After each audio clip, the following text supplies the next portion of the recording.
What is up? Welcome to this Healing Messages for the Week with me, Reverend LC. Grateful to be here on this Saturday night, as always. Tonight, we're going to do something I feel like I haven't done for a long time, and by request of one of our newest soul sisters here in Recovery Soul Food Collective and Community, Jessica. She asked me to tell my addiction recovery story, and one question in particular that she asked was how I found it. And I thought that was rather interesting because it gives that story the room and the ability to evolve as I've evolved. And, I was thinking, I've told my story so many times. I hope I don't bore people that have been with me. But, really, as the more I thought about it, the more I thought about how the story actually evolves as we alchemize different places in our life that we've now healed. We have a new perspective on the story, and so I'm really super excited to do this tonight and share with you all tonight. I'm grateful that you're here. It makes no difference what area you may find addiction in, because it, addiction is the most rampant uh, thing in the world today. There's not a person, there's not too many people alive that do not have some sort of active addiction, whether they recognize it or not. And so it doesn't matter what journey you're on here in the Recovery Soul Food community, because we just welcome people on a healing journey, because it gets hard. When you're really asked to go deep and you're the chosen one in your family to change certain ancestral patterns and generational patterns, and you're the one that's called to heal on a soul level for the generations to come. When that is what you're asked to do, this journey can become very, very hard. And so that's why I make the commitment to show up here as many Saturday nights and Sundays with other things. That's the reason I continue to show up and do something like this, because we all need the help. We all need to be understood. We all need to know that someone else understands. And for everything that I go through and everything that I heal through, I want to bring it here in the hopes that it may resonate with someone, and it just give them that last little thing or that one piece of information that opens them to new possibilities, and they begin to explore who they are on a divine level. Or if it's just that piece of information or inspiration or motivation that just clicks that cycle, that healing cycle into place. That's what I want to show up here for, and I'll continue to do it for as long as you all will allow me to and engage. So I'm going to do something I don't do a whole lot. I'm going to do some shares on my own tonight, so that this will hopefully reach many, so that people can find, I hope, in the fact that if someone like myself can discover this journey and can work at it day by day by day, coming from where I've come from, then I hope that it will resonate, that it matters not where you are. It just matters that you have a desire to stop the suffering, that you have the desire to make a change in your life. And so I'm grateful you're here, and so I'll ask you to share it, because we're also going to have, I want to also share with you all a memorial, because for our friend, in honor of our friend Kim Bellis with Sober is the New Cool, I wore the shirt tonight just to honor her, as she has lost one of her great, great, great friends in our recovery community. Um, and the suffering just became too great for Natty. And so I want to play Kim Bellis's very touching and inspiring dedication to her and her life for all of us when we get here. So, this is a reality for those of us in the substance use addiction world, and it is a hard, hard truth of what happens. And I think that, while we mourn those that we lose, we owe it. My philosophy is I owe it to them. I owe it to them to fight through. I owe it to them. And I just feel like we have such an army of amazing human beings, because let's face it, in the substance addiction or substance, I'm not going to use, let me just say this right now. I'm not going to use terms tonight that are unnatural to me. So if I say some words that are triggering to you, I want to apologize in the very beginning. I also want to let you know that there's going to be probably some triggering words and statements and stories throughout this video. I ask you, versus just clicking them off, to lean into them as they come up for you. If something really engages a certain emotion that you have, I ask you to lean into it. Don't just shy away, don't push away. We're going to talk about that a lot tonight, because that's a big thing. And so lean into the triggers. But for those of us in the substance abuse community, we have some of the most talented human beings on earth, some of the most gracious and humble earth angels somehow tend to fall deeper into the substance addiction. And so, that was Natty as well. And this is a sad truth for us in this community, that we lose mighty humans. And but again, we have them standing with us. So as you go through your healing journey, as you go through your recovery journey, it's a great thing to know that it's about something much larger than ourselves. And all of those that we lost are walking with us and pushing us forward. And in my opinion, for me, I owe it to them to recover myself, my health. And so that's what we're going to talk about tonight. And I'm going to do some shares. So I said all of that to ask you too to do some shares, if you feel led, if you know a place where people are suffering. And so that's what I'm going to do. While you guys are doing your shares, I do want to make mention my good friend Pamela Topjian's book. It's a great resource, very inspiring story. I'm so proud of her. She is a beautiful part of our collective here, our community. She is my soul sister, and I'm so grateful for her. And she has this book on Amazon. You can go to amazon.com/Pamela Topchin, because you can also pick up her newest book, Behind the Mask, Gloves, and Scrubs, One Nurse's Journey. She talks a lot about her experience as a family member of people that suffer with substance addiction, and some of her experiences, and how she, got up from her give up. And she has absolutely and is ongoingly still creating a life that she loves. So you can find amazing inspiration in that. You can also find some amazing peace, some amazing wisdom in this new book by Martin John Garcia, his amazing wisdom lent to the Tao Te Ching. It's this great little pocket book. It's got all 81 verses and all the ways that it is his message and his experience with this as channeled through. So it's an amazing book to get, and you can get that at martinjohn.com. Remember, if you want to pick up your Sober is the New Cool gear, you can go to soberistheNewCool.ca. That's her. And if you want to help us keep going and growing, you can go to anchor.fm/recovery soul food. You can become a monthly member there. There are packages from 99 cents to $10.99, and that just helps us keep the podcast on the air. And I would be super honored if, to all of you that are there already, thank you. Special shout out to you. I really, really appreciate you and believe in and letting me express what I feel like are my gifts. And so thank you to you all already.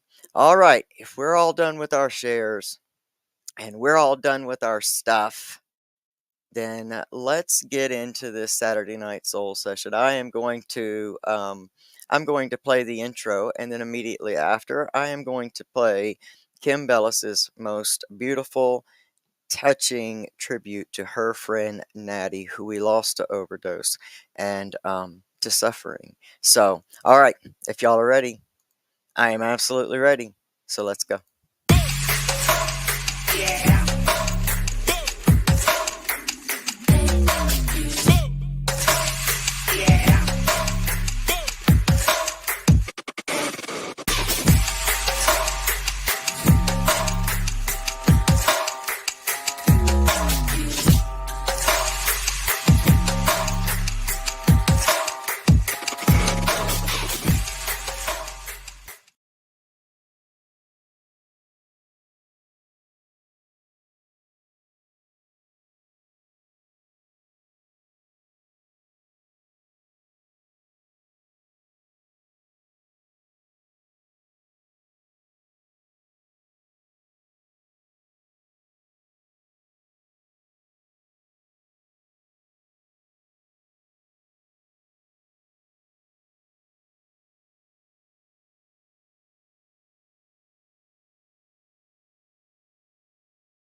How inspiring and how touching. And our hearts go out to Kim and they go out to Natalie's family. And she was just a sweet soul. In the few interactions that I got to have with her, she was so um, just she was just a touching and precious human being. And like I was saying in the beginning, if you were here, I'm telling you, some of the most beautiful and amazing and big-hearted human beings are often in our community, and it's sad that we lose some of them. And so I want to thank y'all for fighting through your your struggles today. I want to thank you for showing up here and showing up for yourself. And if you know somebody that's struggling, encourage them to please continue to reach out and become an inspiration for them and for the people around you. I'm telling you, you really never know what it is that you're going to just randomly say to somebody that could instantly change their world. It's happened. It's happened. I have testimony of it happening. So that's why I tell you with so much fervor and passion, and just keep fighting for your life. What you're going to hear in my story tonight is how many times that I was in the same place, did not know where to go, thought that, that was my only option, and tried for it. And it's so important that you start to begin to see yourself for your true divinity, to be more accepting of ourselves, because that's usually what it is. It's some type of resistance to ourselves, resistance to our pain, an inability to see past the suffering. We get engulfed in the suffering. And I'm super passionate about this to the point that I had to stop working one-on-one with people for the last, maybe almost 2 years, really, is because I get frustrated, and not in a bad way. I don't get angry with them in a bad way. I get angry because I can see who they are truly, and I want so desperately for others to be able to see themselves, even just a glimpse like that. Because if they knew how special they truly were, then it would all change. They would fight for their lives and they would be able to make it through. And sometimes it's just a glimmer of hope. So I'm going to kind of loop that back around. One of the questions that Jessica asked, once again, that I thought was so interesting was how I found a recovery. And it's an elegant way to say the truth of it is not elegant. It was much dirtier and deeper than that, because I did not realize what a gift being at my complete utter bottom truly was. Um, and so I I started out in the world in a very weird dynamic. Already kind of being the thing between my mom and her parents. So my life kind of started in a bit of turmoil with a lot of, energy. Around 4 years old, I recognized a big difference within myself. I knew that I was just different, that I didn't match my outsides and insides, and very confusing. And then I started experiencing some molestation when I was 5, and it just kept on. It was like these traumas that just kept building on top of each other. And I was a person that was so drawn within, because it was safer to contain all of that within and hold it and just not ever say anything about it. That um and I started drinking at 11. And I remember the first time that I actually drank and got the feeling. it was like an instant thing with me. I remember it happening. It was like this switch that flipped that said, "Oh, this is the release that we've been looking for." This is the way not to feel all of this because I feel like from a time of a very, very, very young age, I was engulfed in suffering. It seemed to be all I knew on the inside of me.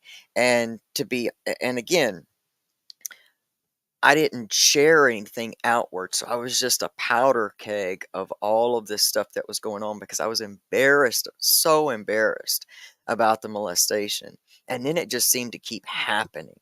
Like once that happened, it would just happen all the time. So I really started, going within. I became my first real battle with addiction was a food addiction. I would eat and, you know, I can correlate, so I became like an overweight kid. But I can knowing what I know now, I can also correlate that to that stress hormone that just, the perfect storm that made me an overweight kid, and that seemed to be a big deal. So my shame loop was going on and on and on, and I had been told, and it was likely in some ways true, but I don't really know that my father had given up his rights to me when I was 2, and I didn't know him, and so that was always an empty place in my world. So there was a lot of, missing things, and suffering was my constant. So when I had that drink and I had that thing, that that switch flip on, I started doing it every weekend and I never had any breaks. So at 11, you know, of course you don't know you're only supposed to have a few drinks. I just drank until I couldn't drink anymore, until my body said no. And so I started doing that every weekend. I would live for that. And it was after and with, I got to meet my father when I was 8, started spending time with him when I was like 10. So the drinking would happen with him. So it was also like this bonding. Oh, he sees me if I do this. And, he tells me I'm like him. And I wanted that, needed that. So I kept all of that up and it just went on and on and on for a lot of years. And I started getting in trouble because I started sneaking into my grandparents' liquor and would make these drinks at night and would get drunk. And I remember this really big time where I had been sneaking drinks and my grandparents didn't know, and then I got super sick and it was this really big thing. I mean, I had alcohol poisoning and I would go on to have alcohol poisoning and massive accidents in behind alcohol for probably like the next, I don't know, probably at least 12 times with alcohol poisoning and accidents at least 12 with alcohol. It was always a rough ride with me. And then when I was 14, no, I think I was 12. No, I was 12. This older kid in the neighborhood had this little bottle of stuff and told me it was an inhalant. And I remember it stunk so bad, but again the feeling clicked and I was instantly, back to that kid. I can look back and see where that addiction just settled itself in with these experiences. And so I would very soon after that have my first experience with smoking marijuana. And um and I was just never afraid of things. I always knew I was destined for harder drugs. I was just never afraid. And I thought that, well, I had already made the association that anything that stopped my thoughts or gave me a feeling of euphoria was for me. And so I knew that my ultimate goal was heroin. And, that that would come after, like discovering pain pills at 19 and I didn't have any idea you could take them for fun.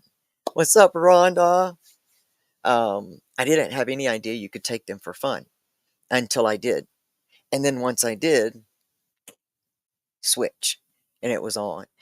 But I had still not ever even shared, had broken myself really open to anyone about all that I was carrying on the inside. And I would go through these relationships, I was overweight, and I kept thinking, well, if I get, that's the problem. So if I get rid of that, then I'm going to be happy, and I can stop all of this, because it was, as in this, examples, I was 0 to 100 immediately. There was just no building up. I just went all in with everything.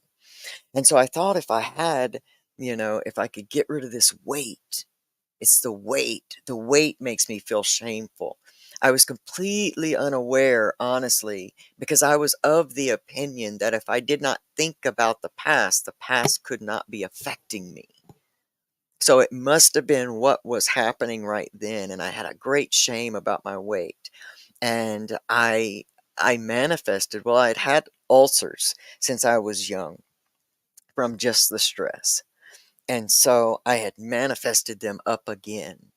And so I went in for these ulcers that were dangerous. And I got, they told me they could do this surgery that would take care of the ulcers and repair and help me lose massive amounts of weight. And so I did that when I was 21. And very quickly after that, I realized that that didn't hold the happiness that I thought it was, because my past was still affecting me. Whether I was thinking about it again or not, it would just continue to just, it would be something else. I'd be in pursuit. And so my addictions would get deeper each time I tried one of those external happiness things, and it did not work. So I would go through relationships thinking, if I have this, then it's going to make me happy, and nope. And I just kept going deeper. And, you know, once the pain pills didn't do it anymore, or they became unavailable, then I went to something else. And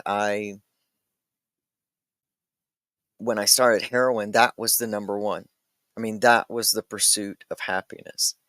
And I really hated, one of the things that I kept me in that suffering loop while I was out there using, is because I always felt like I was going against myself for all the things that I had to do. Because, once the addictions take over, it had become such an ingrained monster within me that it was like I would have to, like what we do, lie, cheat, and steal. And every time I would do one of those things, I would know, and that I would somehow inherently know that I was going against who I truly was. And that was always such a big deal with me, is going against what I know to be true about myself. But I didn't know it. But I just always felt like that. And so it would always give me this great shame and guilt. And so those were my core emotions going up. These were my the things that were just drawing the life out of me each and every single day, were the guilt and the shame. The shame because I knew I was different. The the guilt and disappointment that I would probably never get to live a really full and happy life, because I would always not be aligned with myself. Um, and and so all of that was what was just sucking me dry. And so I was just I was engulfed in this suffering that was just stealing my life. And I remember on my 25th birthday, I overdosed and flatlined. And then I think about by the time I got to my 30th birthday, I was so ready for the suffering and the pain to truly end. And I had tried all this before, and I'm not going to say the word. I think you guys will pick up what I'm putting down. I had tried a couple times before, but never with this amount of intention and purpose just for the pain to stop. Just, I could not continue to go on like that. I just couldn't. The suffering was just too much. The addictions were just burning through everything and through me. And I had just lost everything. It was one of those breakdown moments. I had just gotten married. She was gone, had totaled my truck. I'd been in an accident. I couldn't walk. I was stuck way out in the country, the middle of nowhere. I had no friends, really. I mean, I was in one of those moments where we get that I just could not carry the weight of my suffering anymore. And so, with all intentions, and even telling my family goodbye, and I, I woke up the next morning, and I wish that I could say that that was the turnaround, that I got my life together, but I was angry. I was so angry because I didn't wake up with a new vision, or I didn't wake up in a new timeline or whatever. I woke right back up in those situations. And now, you know, I all of my whole family knows that that's was my intention. And now I've got to say, well, I failed at this too. That was basically how I felt. Well, I failed at this too. I'm worthless. And that's what I believed, y'all. I believed I was worthless. I believed I was God's little joke. That if there was something terrible that was going to happen with somebody, it was going to be me, and it was going to be deep trauma. It wasn't like, I really got the little stuff. I always got the big stuff. And so I was angry, and I would go on to spin even further out of control, um, in my addiction. I had sold everything. I had sold everything in my grandparents' house. I mean, I was so desperate. And I think about the different degrees of people that I see that come into recovery, that have gone through an addiction, and the different degrees of how far down they go, or what their bottom is. And for me, I think that people that just go all the way into this depth and level of suffering that I'm talking about right now, it is closely related to the deep amount of trauma that we have. Some people can, realize they have a problem in month 3 and get in recovery and turn that around. And that's amazing. Amazing. But there's some of us that just cannot seem to not follow this thing all the way down. And so I've had a million and one rock bottom moments. I would go on to end up going to jail, um, committing multiple felonies when that was my biggest fear. I, started going to jail, and then I got locked up for a long time.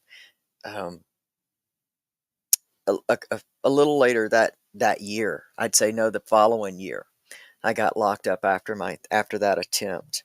And it was a good thing that I did, because when I went and they weighed me, I think I weighed 87 pounds, and I was coughing up blood. Like, I was on my way out. And, staying there, as horrible as it was, really, it it saved me. It sincerely, sincerely saved me. I mean, even though I recognized it for saving me, but I still didn't understand for what. I was still the same miserable human. And I just had no control of my life. And it's like I would chase anybody that tried to love me, or, away. And, my family had already had to just kind of basically distance themselves from me, you know? And so I just felt like I was alone in the world, just and couldn't understand why. Couldn't understand why. Um, but I spent that time and I kind of got my strength back and I came back out and I went to a halfway house and I tried to do all of the things. And I really became disappointed once again because everybody was going to NA and AA, and it was really, really, really working for them. And it wasn't that the concepts did not work. They just weren't work. It just wasn't for me. And I knew that, but I'd still, work the steps and do all the stuff. And I got great wisdom from there, but I knew that that was not going to be my thing, the thing that was gonna, help me make this connection and kind of stay. And so that was very, very disappointing for me. And I got really scared because outside of that, I really had no idea. We didn't have resources, a lot of resources like we do today. And we certainly didn't have this. Another reason why I like to do this, um, because we just didn't have anything. And if that didn't work for you, you were on your own. And I knew it was only a matter of time before I could just fight off wanting to do, you know, wanting to engage. I didn't have any foundation other than that. So just trying to hold it back is like, trying to hold a dam of water back with your hands. And so eventually it cracked and I, went back and got just way spun out. And oh, finally a woman came along and while we were both basically, as we look back on it, in active addiction then, because I tried, I was still in the process of holding this thing back, and long enough to meet my wife, and so I always had this feeling growing up that if I ever had a family, that if I ever had a child, that would be the thing. There was just something in me that knew deep in my soul that that would be something that switched my life around, that would be what would give me the strength to to fix this thing, fix it. And so I ran from that like the plague, because within me I wanted to keep doing things that way, the easy, what things seemed like the easy way, because I didn't want to feel, I didn't understand how to process all that had happened. I didn't understand anything about integrating or how the body and the nervous system holds on to those things. So it was just like I was being triggered all the time, that I couldn't get out of, all the blastings of my memories and my past and my story and my identities and all of the things that we get so caught up in. And so, this woman comes along, and immediately I know it was another one of those things. Immediately I know, and then but we're both traumatized human beings, and so we got to play all of that stuff out. But with her came our son, and he was 4 at the time and would quickly turn 5 after we met, and there was just inherently, I knew that this was my family. And so I was super disappointed when I when I found myself back in the throes of addiction after a knee injury. It was tame. I wasn't out in the street yet, none of that stuff. But, here I was back on the prescription trail, with this knee injury. And I fought it so hard. And so there, I get a little spun out again. And meet some people, as you always do, and, love to party. And so I had, I there was a lot of that, around, so it was very, very easy to do, and it felt right at home. And so, I would run that way for quite a while. And then my whole world came crashing down in late 2007. And this will be the breakdown that breaks through to who I am today. And so I think that if I had to answer how I found it, this would kind of be the very beginning of that, because in late 2007,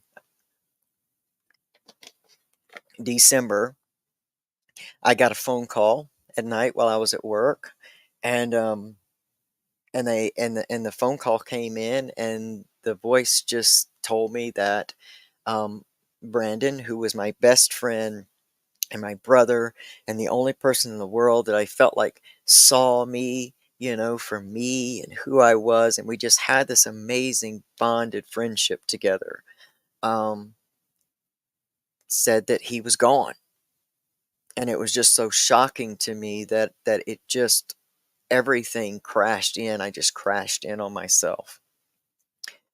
And I just spun completely out of control. I couldn't understand why I just kept having to suffer. It was just all of this suffering, just compounded suffering upon suffering upon suffering. And it would take me so long to like go through all of the suffering details. So I'm just giving you kind of the highlights, but it just seemed to be a theme in my world.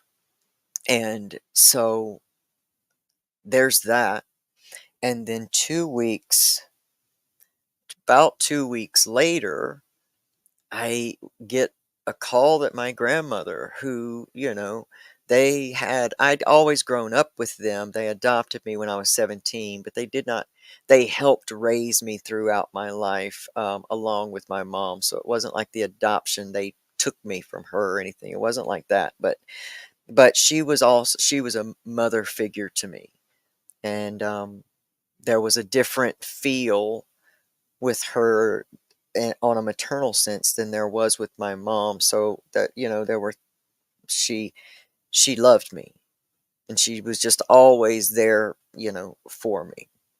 And I got a call that she had pneumonia, and then a couple of days later, or the next day, I get a call to say that she's dying.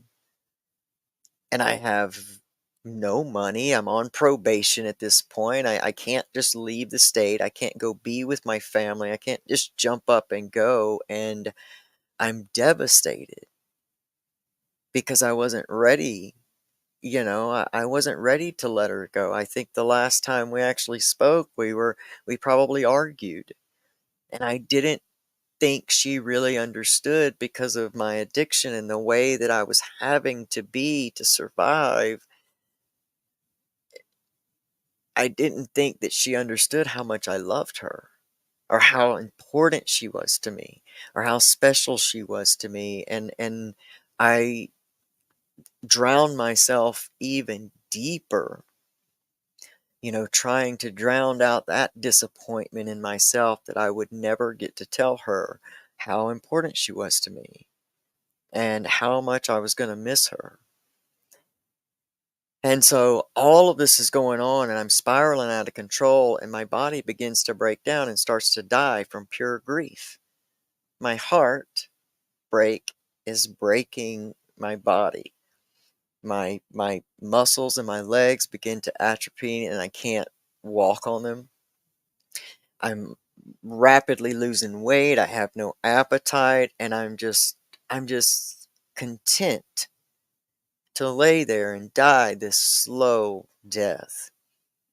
And I go to the doctor, because my wife is pushing me to go to the doctor, and he tells me, you've got to get your affairs in order because you probably only got about 6 months to live.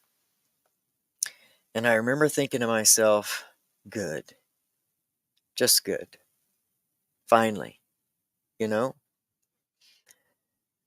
And so while I'm riding that ride out and giving myself every excuse in the book just to go deeper and deeper and darker and darker, and man, does it get dark. When you're on your way to your greatest breakthrough, it is going to be darkest, the darkest.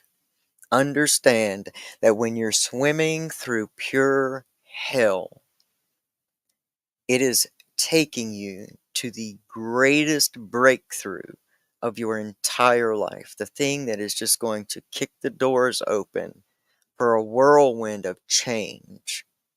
And it doesn't mean it's all going to be unicorns and rainbows. It's going to be tough. But the change is coming. And it's always evolving you into the next level of change if you will recognize it and you will let it take you. We spend so much time in resistance, especially in this community. And I'm going to tell you the truth right now. It might make some of you mad, but I want you to hear me out. We spend so much time in this community avoiding our triggers that we rob ourselves of the blessings of our breakthroughs.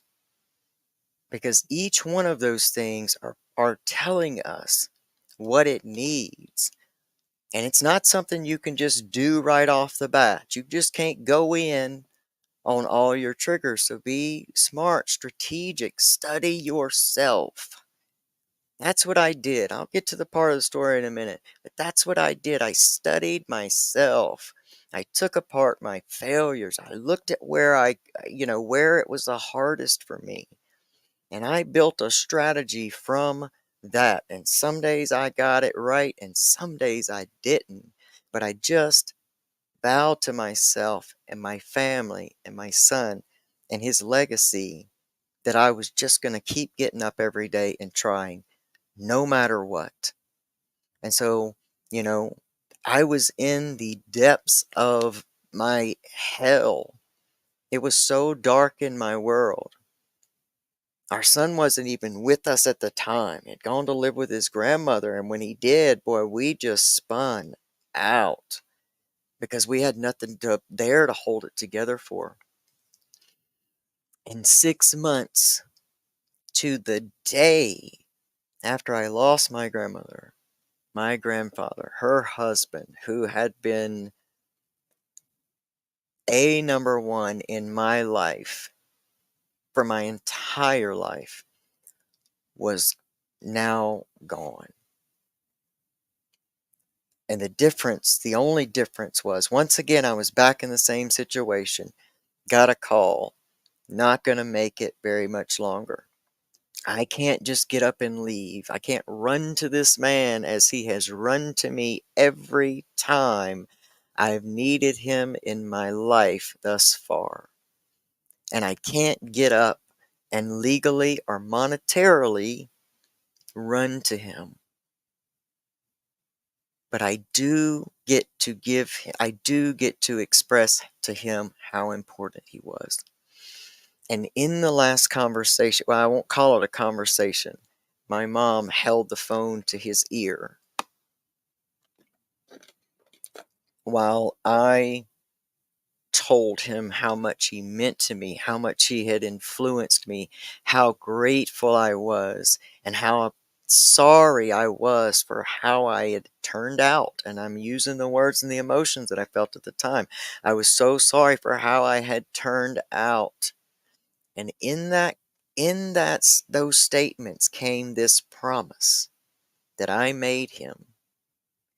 And I said, I don't know how, but I'm going to figure out a way to pull my life together and make something so special out of it that it makes you proud that I carry your last name. And the whole time I'm saying this, like, there's a part of me that's like, who's this? We don't make promises, we break promises. Like, what are you talking about? You can't make a promise like that at a moment like this and think we're going to be able to pull it off, man. You're on death's door. Like, this is the conversation that I'm having with myself. But inside of me, somewhere deep, and I want you to pay attention to those deep places within you, those pulls, those things that you just inherently know. are for you. Got to pay attention to those because there was just that little inkling that broke through my resistance and ego that said, this means something and we're going to do it. And I had no idea how. They had been my monetary support, let alone, the whole addictive part. They had been my monetary support. I was in no shape to work. Not to mention, a radical addiction. And I had no clue what I was going to do. Car had been repossessed. We had a single wide trailer, and that was all I owned in the world. In the world. I didn't have no credit, no people that would loan me money. Are you kidding me? People would run from me. And I had no idea what I was going to do. And I just wanted this whole sickness of mine to keep going. Meanwhile, there's my wife with me and won't give up on me, no matter how hard I tried to push her away, because I couldn't just give up while she was in the picture, because it wasn't fair. It wasn't fair to her. And she wasn't leaving. And if this was going to be my last 6 months on earth, she was going to be there with me for it. And I started recognizing that in her, and it just started giving me these little places of inspiration, these little places where I could get outside of myself just enough that I could start to see a purpose that was going to help me move in the direction and go through it, or at least just keep waking up and trying. Sometimes that's one of the key ingredients if you are just starting out, is get something, look for something, ask for it. If you just ask for it, it will find its way to you. I guarantee you, when we go start efforting and trying to find it, trying to find that purpose, trying to decide what it is, we're off over into ego, and we're looking for an identity, something that will make us special in the world. And I mean, a lot of artists have it. You can't really be, on a celebrity. You can't really be on social media. You can't really be all that without a part of that. But, it's not consuming. We start looking and naming what purposes are. And really, there is this divine purpose for your life. And all of these things are a part of it. All of these things move you, because then now in my story, we take off like a rocket. I sell the only thing that I own. We go, we move to a different state, to where I spent my childhood summers in the mountains of North Carolina, with no plan and not much money, and me sick, still trying to check out, just trying to let this thing play out. And it doesn't happen. I just keep living. I just keep living. Then we come to a place where my wife and I have to actually separate, because we are now at the end of our road. We have nowhere else to be. And we're about to be homeless after living in almost an abandoned, like it was an off-season mountain hotel. We've had some wild experiences along the way, and I won't say it's all been bad. That's the thing. We got to learn to honor the stuff that, the great experiences that we had when we had them, and not give so much attention to the bad ones that we continuously had. Got to stay out of the shame loops. Stay out of the loops. If you'll remember to stay out of the loops, let that be part of your recovery battle plans. Identify your loops and stay out of them. And when you dip your toe in them, pull it back. Awareness. Awareness, y'all. Awareness is what's going to change your life. When you start to be able to be aware of your life, your failures, your successes, and all that stuff, you'll be able to create a life you love. I'm telling you, you'll be able to create a recovery program that is less about efforting and more about receiving and moving through, because as you heal these things, you start to heal the desire to escape it all. You start to cultivate a different type of happiness and fulfillment. And I know this sounds airy fairy. I know it, but it's true. You start to cultivate a different type of happiness. You identify what real happiness is. You start to be able to associate, and you have a contrast of things. And so you start to be able to do that. And that's what awareness does. A lot of times the triggers that trigger you the most just want you to be aware of them and aware of what it is. Because it's like if we're always just trying to hide from the lion, eventually it's going to find us. You can only hide for so long. If we're always trying to hide from it, then we never face it, and we're always its victim. You see? We're always addiction's victim if we never look at the reasons why we got there, and if we don't look at the ways that we keep going back. And as you start to heal those things that come up and become aware of those things, because some things release, like I said, with just awareness. Other things you're going to have to dig into. And you're going to have to do some work. And it's going to be hard. And if you're new in recovery, the bulldozer's coming. You set energy in motion back out there on the street, and it's going to come. So know that's your strategy. What do you always tell yourself when it runs over you? Well, I tried to do the right thing, and look what happened. I might as well use. You know you've said it. I've said it. We've said it. So understand, if you can get out in front of that and let somebody tell you the truth is, look, you've set some stuff in motion, man, that you're fixing to have to come and get, you're going to have to take care of. That's just the way it is. But you can start creating new energy today. You can start creating a different type of energy today. Keep getting back up. Start to recognize and listen to things and people that tell you who you are as a true empowered human being. You can do this. You can. There's no way around it. You can do it. But I didn't come into this thing to always hide from addiction. I was not going to hide from relapse so that it could get me when when I'm at my weakest. Because that's when it gets you. So I turn around and look at it. When you look at the monster, you get to see it for what it is. When you flip the lights on, you get to see it for what it is. Some things are going to be bigger than others, going to be more complicated, like I said. But some things you're just going to be able to see it and go, oh man, here I am thinking you're about a 400-pound lion behind that door. And what? It's not even. What is it, a kitten? That's the cliche, it's a kitten.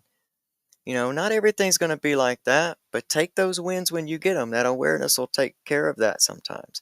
And change up your stuff. Don't live in the same energy and try to do something new.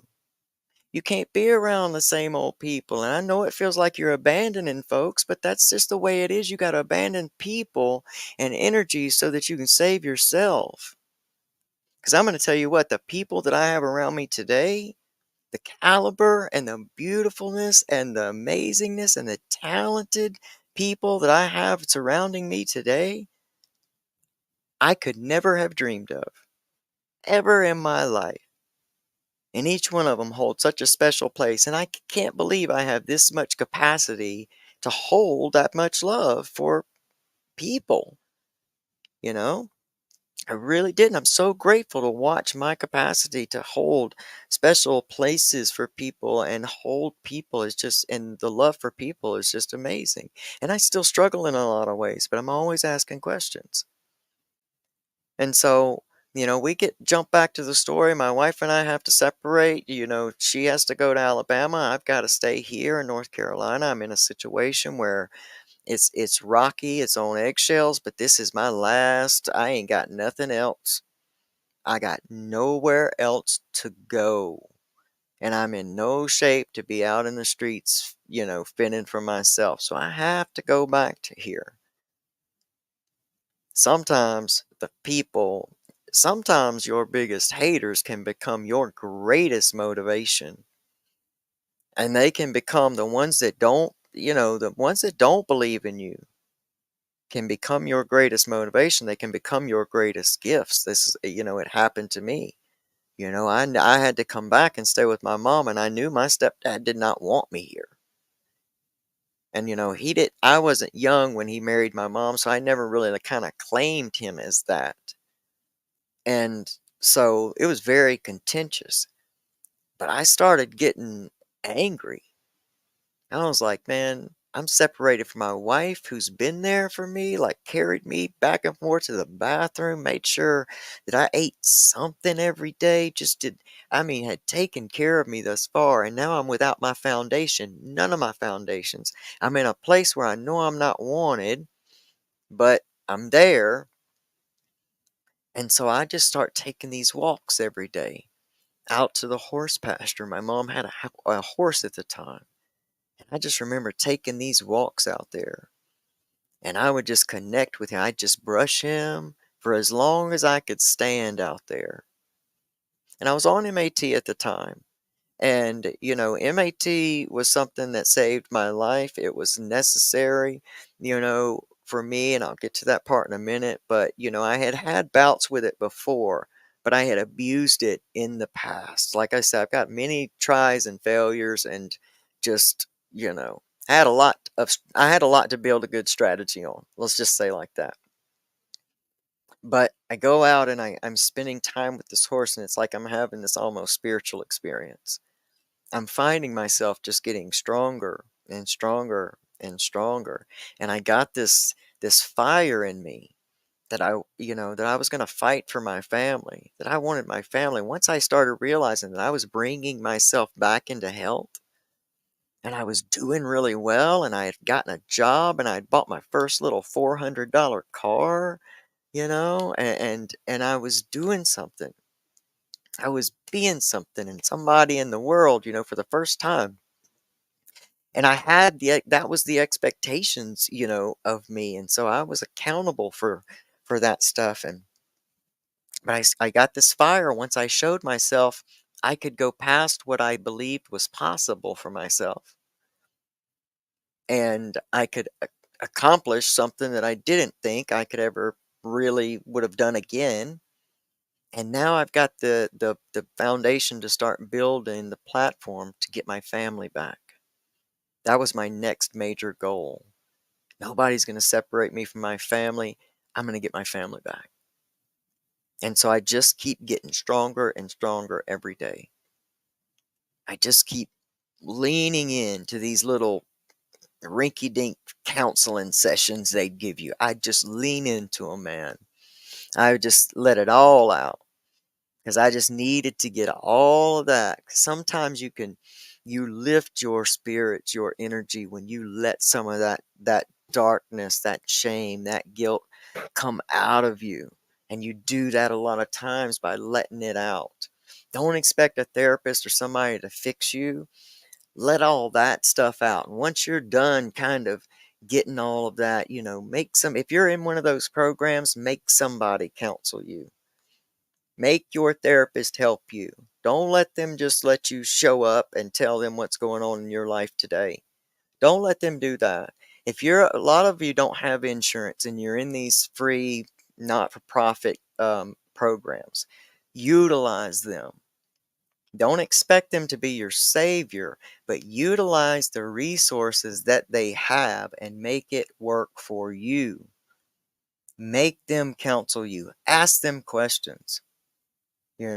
Ask them for feedback. Don't let them just sit there and let you talk for 30 minutes so that you're their entertainment. They're just listening to different people's rhetoric all day, and that's their entertainment for the day. Like watching a reality show almost. Don't do that. Ask them for feedback. Start building yourself. Start building your program, because there's not one thing that's going to truly heal it all, you're going to have to pull from so many different places because this really is. And I started, you know, I ultimately get my family back, and I ultimately end up having a 9-month relapse after something very traumatic happened. And at that 9-month relapse, I remember the doctor giving us this diagnosis for our son, and the condition that was causing it was stress. And that really woke me up to think, oh, do I want to pass all of this on to him?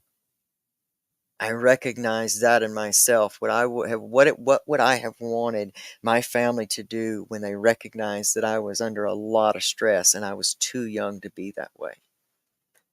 And so I knew in that moment that I had to either go all in and say goodbye, or I was going to have to figure out how to truly change my mind and heal my heart. And I somehow understood that in this one moment, right after a shot, and I just was sitting there and I found myself just waiting for the relief to come. And when it did, I had that profound thought that, so this is what you're giving it all away to. This one fleeting feeling that is not even real because there's no substance to it. It comes and it goes. To where true love and connection lasts long after a person leaves your energy or leaves the room. True connection is a special type of thing. And I knew inside of my head, I can't do this. I can't pass this on to him. I can't know that this is going to be his legacy. So I'm going to just do whatever it takes. I'm going to do whatever it takes. I knew at the time that I had to step back into MAT because I knew that no matter how bad your head, and your heart wants to get you there, sometimes the body will override it. And that was one of my strategies. I started looking at things. Where do I start? Where do I start with this? And I started looking at the things that would acutely send me back quickly. And that was generally the physical sickness. So I had to do something about that. But I made a deal with myself. I made set boundaries. I will not go over this amount. I will not do this. I will utilize this. And I did all of those things. I stuck to those boundaries. I had had enough experience to know how to properly utilize it as a tool versus the cure. And that's the big issue. It walks the line very evenly, of a tool and the cure. And there's never anything outside of you that's the cure. You know what I mean? Outside of your spiritual alignment, whatever, you call, whatever it is, if it's God for you, if it's, whatever, there's never anything truly successful that comes from outside of that, of you. And so we got to recognize that. And so I started building strategy. Where do I first start to go wrong? Okay, the first thing that ends up happening, I get physically sick. I writhe around for about 3 days and then gone. And I didn't want to do that. And I had this thing about this purpose. This was a purpose. There will be many purposes throughout your life, but a purpose I had to have was creating a different legacy for my son. That was it. And I just kept moving towards that, even when I tripped over shit in the way and, emotions got in the way. I mean, all kinds of stuff. When I was acting like a crazy person, I was still going. That was the end goal, was to create a different legacy and get up and try every single day. And I didn't want to be a hypocrite. So anything that I would tell him not to do, I would make sure that I didn't, that I didn't do. That if, so I always try to be honest with him. So this would be the thing that really kicked open the recovery. I started in my mind, because in my second stage of strategy was, what is the thing that just will drive me along with the body or after that? And it was my mind. It was just constantly, constantly, constantly running over and over and over the past. I couldn't get it to stop going over the past. And it was this one movie that would play about my life, and it would just be hurt after hurt after hurt after hurt after hurt. And I didn't understand, well, how do I see it any other way? This is how it happened. And we have the story. Each one of us has a film roll of our life, and it has a narrative to it. And that narrative, whether you know it or not, is driving the experiences that you have in your life in every way. If you are poor and cannot hold on to money, it is because you have a narrative of, I cannot hold on to money. We have a narrative. If I am abused, then that is my narrative and that is my experience, because it will seek me out, as I will subconsciously or consciously seek it out. So I knew I was going to have to get a hold of my mind, and that was where I was going to start. And so I listened to this free, oh gosh, it was some kind of free webinar. A couple years earlier, someone had given me the movie, or let me watch the movie The Secret.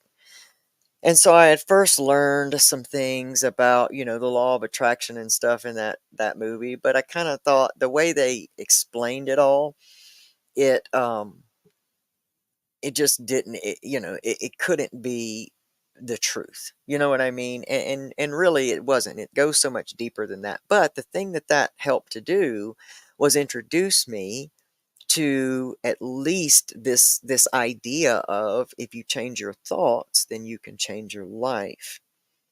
And so it did at least introduce me to that concept, and this man named Bob Proctor. And so he did this free webinar about the 12 laws of the universe. And I sat there and I studied, and it was a big deal for me because, I was desperate. When you are desperate to make that change, you will go after what it takes to do that, and I was so hungry for it that, I made everybody in the house be quiet. I went in this room by myself. I had notes in this notebook that I have to this day, where I wrote out all these concepts. And it was like, as I was writing them, my eyes were just opening and opening and opening. And for once, I could start to understand what all of that really had meant, and how I could see in my life where I was making these, it was my perceptions. And so he had this suggestion. I've told this many times. So for those that it's a repeat, I'm sorry. You could probably tell it yourself. He had this suggestion, this practice, that, because he kept saying gratitude changes the game. Gratitude changes the game. And I could not for nothing find gratitude. I just couldn't see it. All I could see was everything that was wrong and everything that was standing in the way and all the obstacles. I couldn't see past all of that. So he said, when you, I don't know if it was before you went to bed or when you get up in the morning, find 10 things to be grateful for. Just right on purpose before you ever, it was in the morning, because he said before you ever even get out of bed, find 10 things to be grateful for. And if you can't find 10, find 5. And so I kept on and kept on, and I could not find 5. So I found this one thing. I connected with this one. I just found one thing, and that's all you got to find, is one thing that you can truly, truly, truly connect with on a true level that goes beyond your head and what you say, but that really connects in your heart. And we had this little dog. Her name is, well, we have her. Her name is Sweet Pea, and that was what I just focused on every day because I could pick her up and I could hold her and I could feel love and I could be grateful for feeling that, even for a moment. And so I started doing that every day.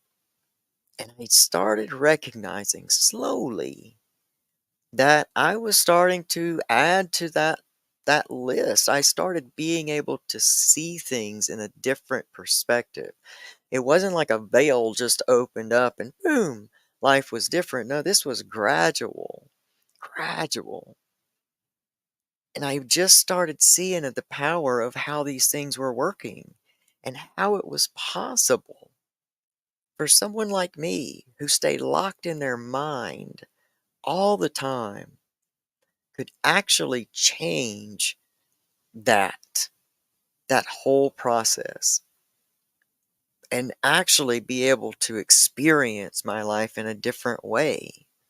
Because when you're grateful and that starts to grow within you, it builds this openness and it starts to change your relationships and it starts to change your workplace and it just starts to change your life on intricate levels to where you do start to make connections with people in from a different energy and space, and you're more likely to give other people grace for who they are as well whenever we are able to start to shift that. But it's not one of these things, like I said, that just flips overnight, and you're going to have to be intentional and you're going to have to do it on purpose. You're gonna have to make time for this because you're not used to it. So your ego mind's gonna give you 150 excuses not to do it. And it's gonna win sometimes. But if you will start doing something like this and you do it for a month, do it for a month straight. Commit to yourself that every day I'm gonna spend, I'd say 5 minutes, because 1 minute's really not enough. If you practice and you get good at it, you can get it in a minute because it's a certain feeling you got to lock into. It's got to be your head and your heart. It's got to align together. It can't just be bladder out of the mouth. You got to really pull it in and you got to feel it. So I'm going to say 5 minutes in the morning. If you're really gung ho, do it 5 minutes in the morning and do it 5 minutes before you go to bed. And you want to speed up, that perception change, you do it like that. You get serious. And some people can do that. I can be a slacker. I'll just do it once a day, you know. But some people, boom, this clicks in and they're like, I'm tired of suffering. I'm not going to drudge through this mud. I'm fixing to jump up and run, son. I'm ready to get out of here. And so that's what they do. And bravo, because this starts to change your mindset. And as your perception starts to change, you start making different decisions and you start seeing things through a different lens. And you start doing shit like adulting and you're proud of it. It's hard. It was for me. I had never done it before. Really, and that's the honest truth. I had been out there spun out since I'm 19 years old. So, I had left a lot of missed opportunity and ruined things in my path. But, here I was. Here I was, dedicated to this, this healing, dedicated to go through it, dedicated to push through no matter what, and just made sure that I kept that one thing. And like I said, your purpose is going to change throughout this because eventually, once I solidified that that I had truly changed that for my son. And it's only now I'm starting to actually get to recognize that it did happen. And so I'm super grateful for that. And I can wake up every day and all throughout the day. Like it's so weird. I'm like an emotional wreck when it comes to my son. I can just think about how proud I am of him in the middle of the day and just choke up because it lets me know, man, every one of those hard days, every one of those moments where I just want to give up, I'm tired. Every one of those days, it was worth it. It was worth it. And I know not everybody will get to have this experience, but you will. you will get the experience to see the fruits of your work if you are, and your healing. And it'll happen in the love that you develop in your life. And as the more you start practicing with your awareness and starting to get aware of all of these things, and you start getting some change under your belt, you're building a foundation now. You're building a foundation, and now you just keep platforming up. You just keep going up. And sometimes you're going to trip and fall down a few of those steps and rake your shins across them, and life's is going to hurt. But just know that you're going to something that's on the other side of this. And if you keep walking up and you never let yourself, go all the way down. And even if you do, man, if you've got life, try again. Take what you've learned. Don't give up on your life. Your life has far more potential in it than you can see. And I know people used to tell me this, and I used to think they were full of shit. And you may think I'm full of shit, but test me. Test me. Take what I'm telling you right now. Put it together in your life. Test me. I want you to test me. I want you to stay alive long enough to understand who you truly are. I want you to understand your divine empowerment. I want you to take that, and I want you to see who you truly are. I want you to become and be the highest possible version of yourself. And it's possible. And we're all on our way to it. And it's not necessarily a destination. We don't get to a place, but it's ongoing. Some of you've heard me talk about this, and I don't know others of you haven't. I turned 50 in January. And on that day, from all those birthdays I told you guys about, on that day, I got to stand and take pictures for a newspaper article that was coming out about me in our local paper. They called me about, recovery. And I'm grateful to be known for that. I'm grateful today to be known for my recovery advocacy, because I'm fighting. We're fighting for everybody. I'm fighting to make a better space of recovery for people coming in, because it's not like addiction's really going down. We are being called to heal, and that is what this is about. And if you're in this recovery community, welcome to the infantry. You're leading the charge. You look at online recovery space today and go back to when this thing first started. I'm a dinosaur. Old Matty J's almost a dinosaur in here. Old Matty J's almost a dinosaur. When we started this thing, it wasn't this big. It was not this available. But looky here. Look what happened. And that was the purpose and the reason to do it in the first place. Is to let other people know, wherever they were, in whatever corner or alley of the world they were, there was somebody else in the... Oh, Eric McCoy is the biggest dinosaur in here. That mug's a dinosaur. No matter where you are, man, no matter where you are, you can get a message of hope. You can get a message of somebody somewhere knows exactly what you're going through. And they're either offering some kind of wisdom, they're willing to chat, whatever it is. You don't have to be alone in this. So look what we built, dinosaurs. Proud of it. And proud of us. And we've got to walk accordingly. Because we're leading this charge as we set up this environment of recovery for those that are coming next. And so we just keep making recovery bigger and keep showing people it's possible to heal, and you don't always have to run from this. You don't always have to spend your whole life white knuckling and suffering through just trying not to do the thing. And you can open yourself up to life's possibilities. And when you ask yourself what else is possible, look out. Look out. Because you're going to find out what else is possible. So, I appreciate you guys letting me share all this tonight. I am well over an hour, and so the likelihood that this is going to be seen on some kind of algorithm is slim to none. But man, I've really enjoyed it, and I appreciate you guys just letting me share with you what really inspires and makes me happy.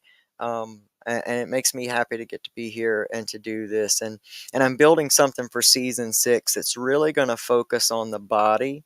Um, when I look back at it, I never set this up to be a concept, but as I look over it from a different perspective, I can kind of see how it did.